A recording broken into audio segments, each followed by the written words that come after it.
You're always going to start from the back of your fabric. The burlap is really open. You can see through the warp and the weft, but unless you're not as big enough, you can pull right through like that.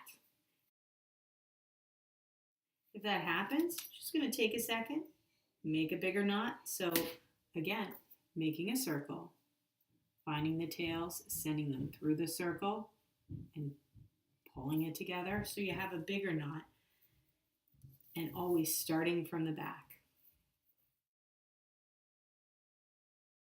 Here, I'm going to put my needle right back in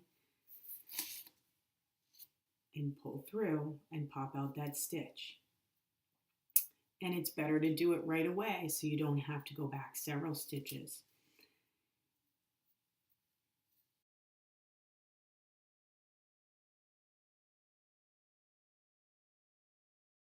You're always starting from the back, but your return stitch on this running stitch, for example, has to go in the front. If you forget to do that and you come in through the back without making your stitch, you get the wraparound.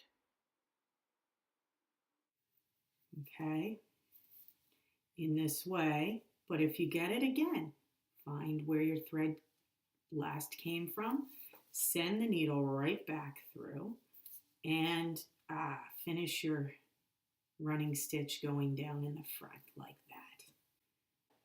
You want to make certain that you don't stitch yourself all out of thread, because it will make it very difficult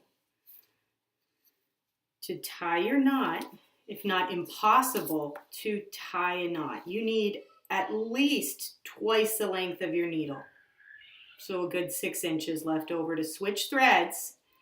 Otherwise, I can't make a knot here. I'm pulling out what I've done. Now I have to go back, take out these stitches until I have enough room that I can squeeze. Oh, not quite.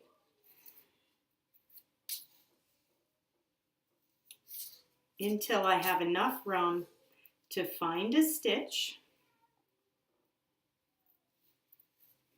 and make a loop, just like I would with a regular knot, and then tie that off. I'm going to pull the knot down to the bottom.